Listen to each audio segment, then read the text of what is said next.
My name is Maria. Life was plodding along the same old routine until one rainy Tuesday changed everything.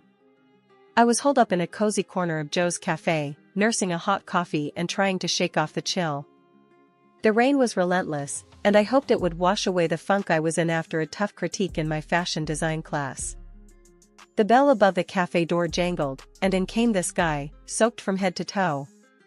He looked around, a bit lost, then chose the table right next to mine. There was something about him that was hard to ignore, even though I usually kept to myself. He caught me staring, and instead of looking away, he grinned. "Rough day, huh? Mind if I sit here?" "Go ahead, it's free," I said, trying not to sound too interested.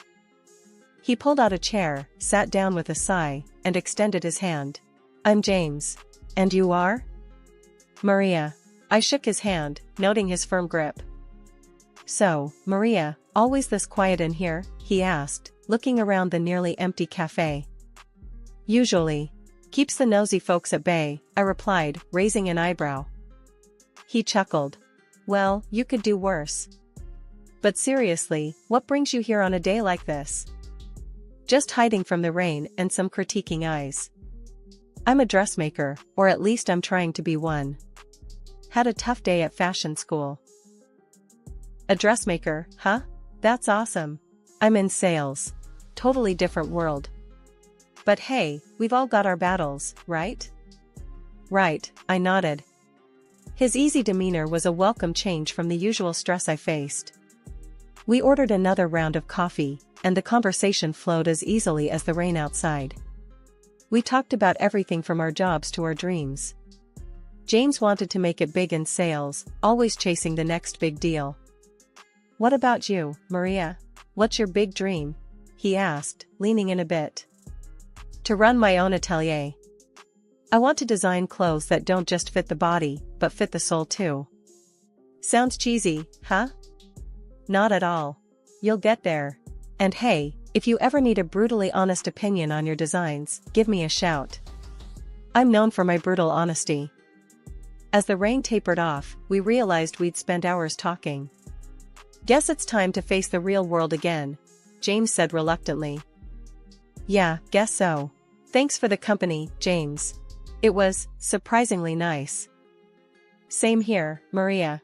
Here's my number. Text me about those designs, or if you just want to escape another critique session," he said, scribbling on a napkin. James and we didn't waste any time. We knew we had something special, and before a year had ticked by, we were planning a wedding. It was nothing fancy, just close friends and family in a little chapel downtown. After we got married, things started moving even faster. We found a small apartment, big enough for two, and soon enough, it needed to be big enough for three. Lily came along, and suddenly my dreams of running my own atelier didn't seem so distant. "James, can you believe we're doing this? A family, my atelier, it's all happening," I said to him one night as we sat surrounded by sketches and fabric samples. James was sprawled on the sofa, papers scattered around him, looking every bit the part of a tired sales manager. "It's a lot, Maria. But hey, we're making it happen, right? Just gotta keep pushing." Opening the atelier wasn't smooth sailing. Money was tight, and James's income was hit or miss, depending on the month. But I was determined.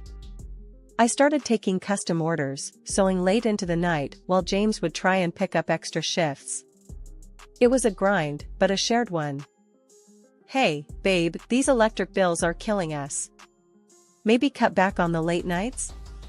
James would say, half joking, but knowing full well the lights were on for a reason.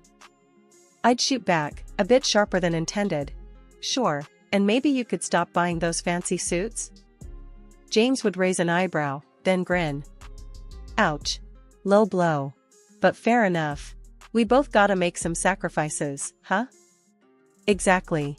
If we tighten up now, think of where we could be in a few years, I'd respond, softening.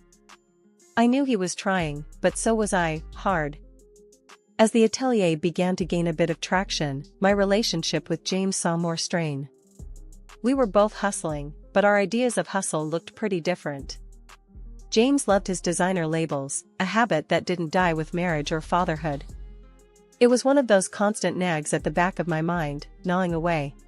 You buying another watch? Really, James? I'd snap after seeing a new box on our dresser. It's not a big deal, Maria. It was on sale.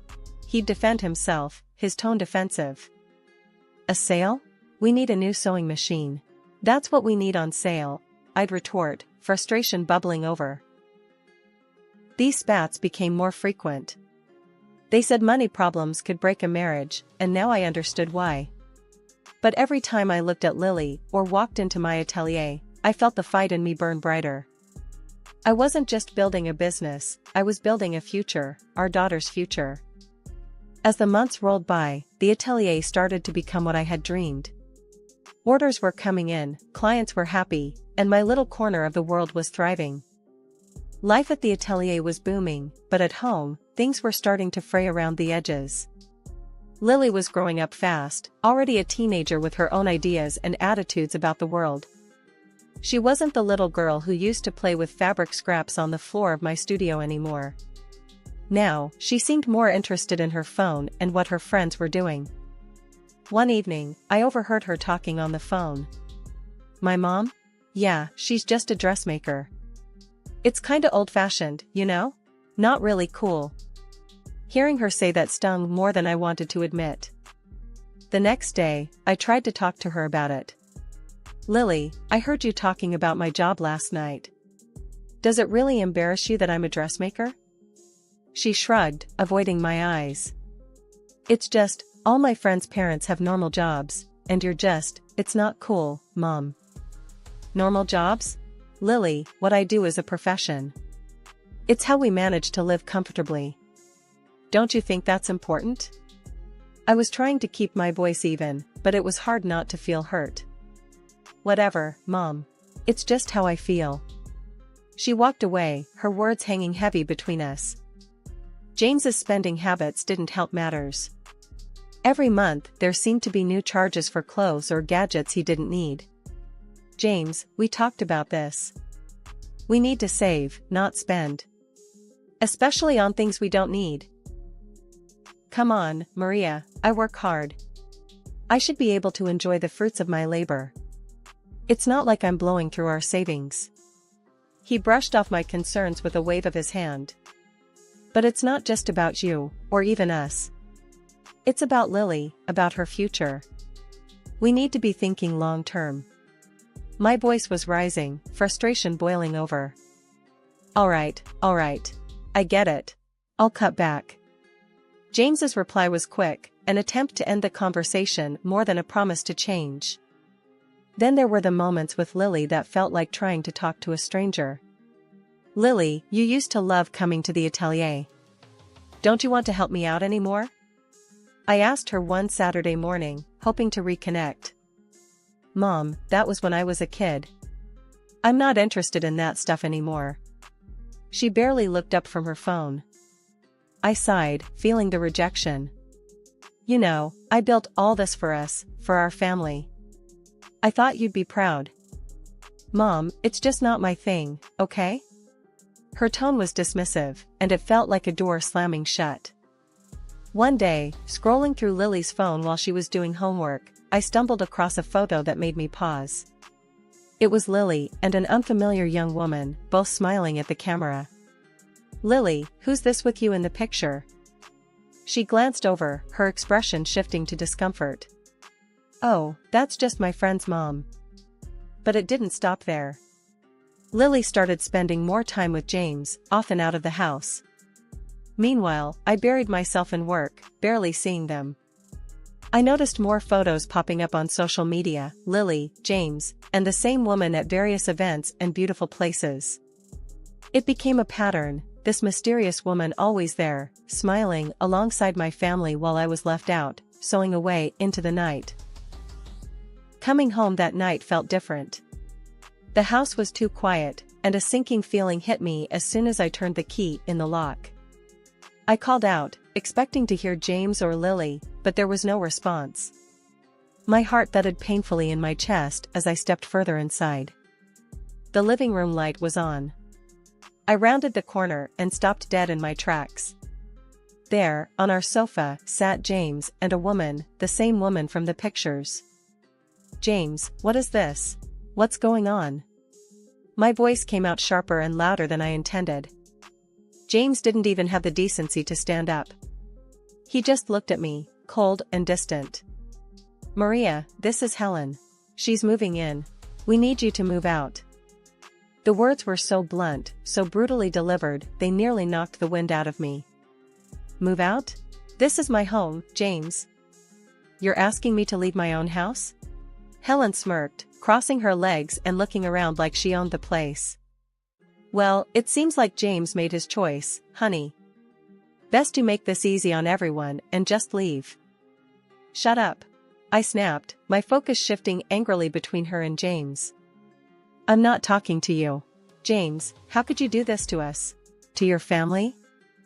James stood up finally, his expression one of annoyance rather than remorse. "It's done, Maria. I'm done. We're done. Helen is here now, and that's just how it's going to be."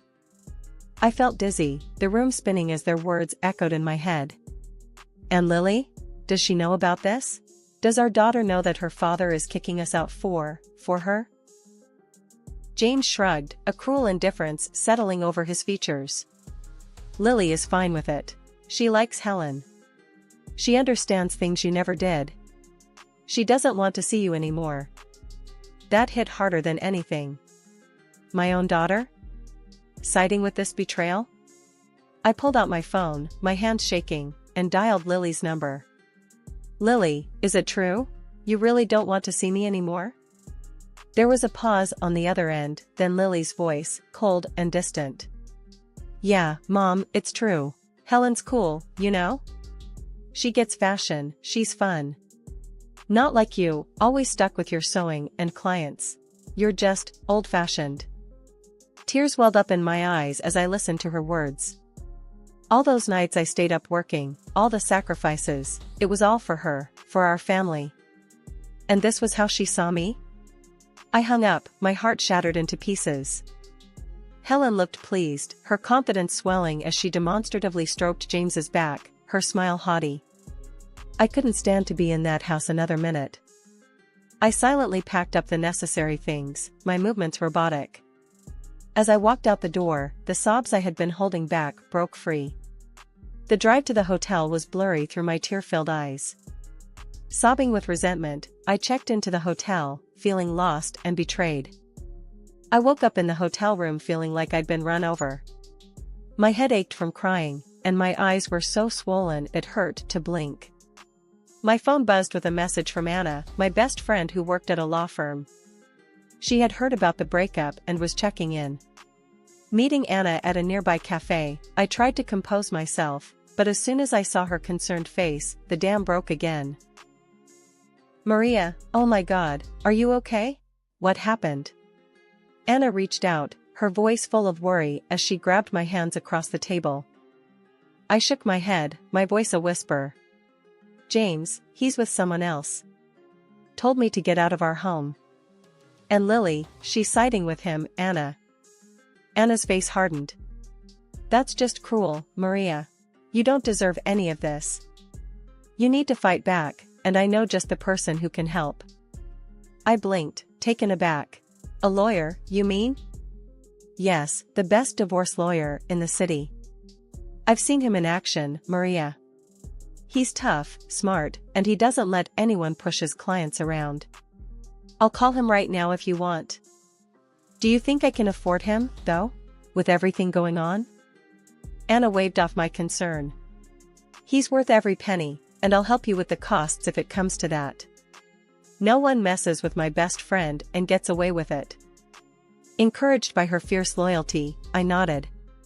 "Okay, call him. I want to see James regret what he's done to me and Lily." Anna quickly dialed and spoke briefly with someone on the other end. After she hung up, she smiled. "He can meet us tomorrow.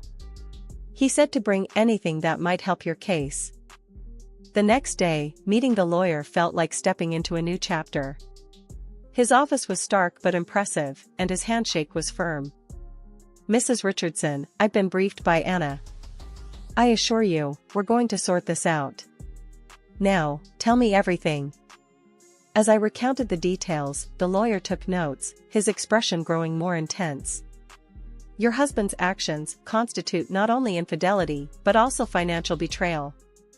We can fight for not only your marital home, but also adequate support for you and your daughter. Thank you, I just want what's fair. For me and my daughter. Of course.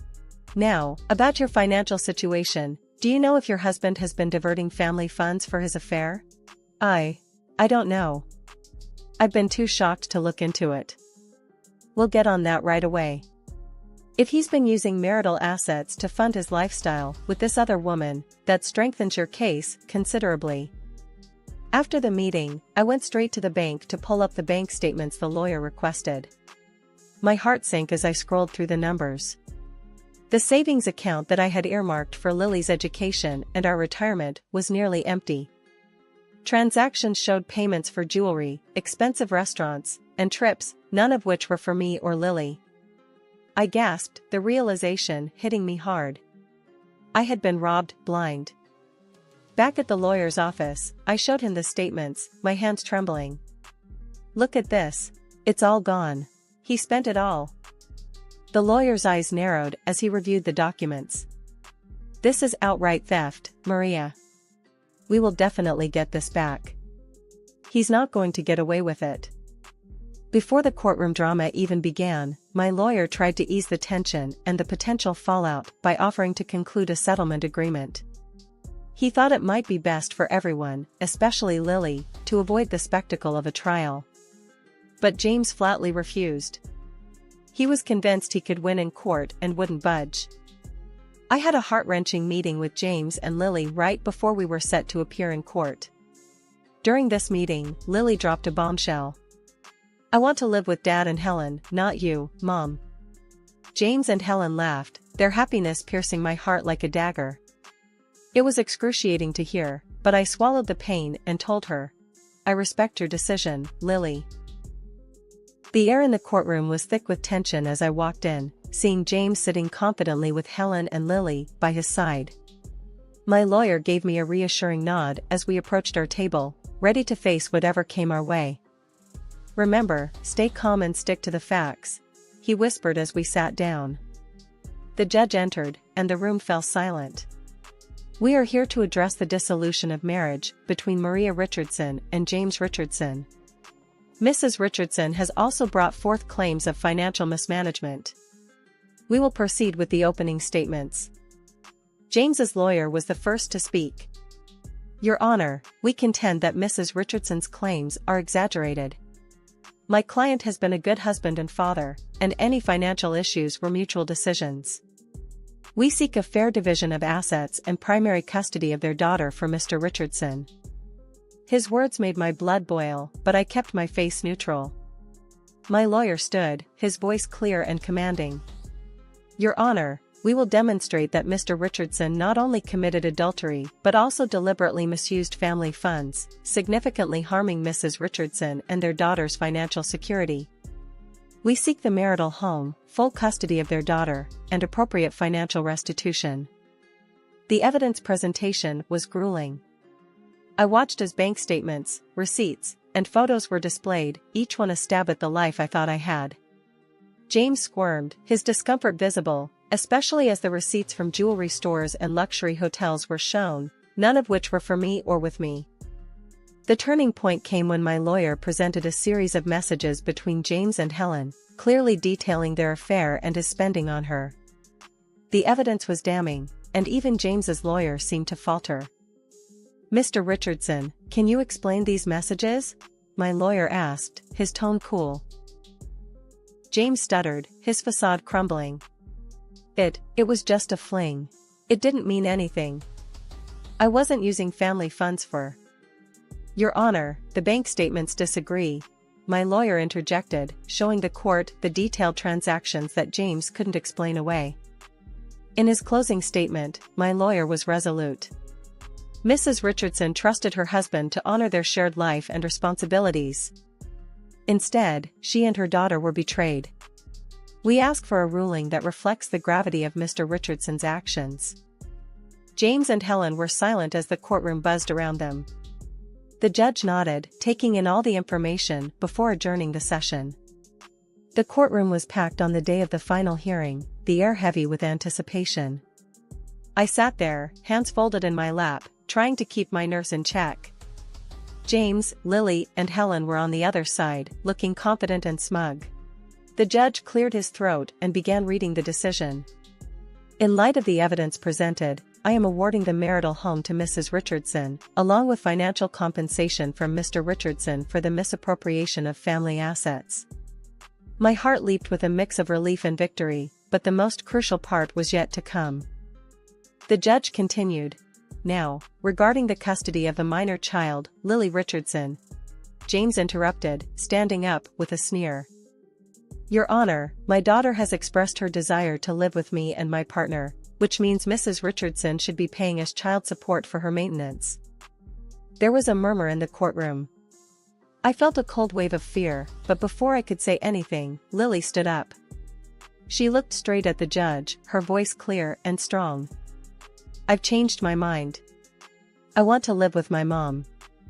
I've realized my dad used the money my mom saved for my education. I was wrong before. My mom is the best. She's smart and modern, and I want to be with her. The courtroom fell silent. James's face dropped, his smug smile wiped away in an instant. Tears of happiness and relief rolled down my cheeks as I listened to Lily's words. The judge nodded, looking impressed by Lily's courage. The court respects the minor's wishes.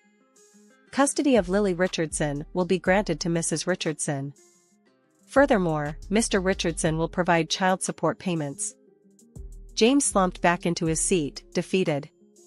The judge concluded the proceedings, and as we walked out of the courtroom, I pulled Lily into a tight embrace. I love you so much, Lily. I'm so proud of you. As we exited, we saw James and Helen arguing heatedly. Helen's voice was shrill as she berated him. I don't need a loser who's broke. I'm finding someone who can actually provide for me. With that, she stormed off, leaving James standing there, utterly alone and broken. A few months after the dust had settled and our lives began to find a new rhythm, a bit of unexpected news found its way to me. Turns out, James was fired from his job not long after the court's decision.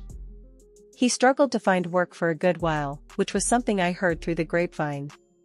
When he finally did land a job, it was as a handyman.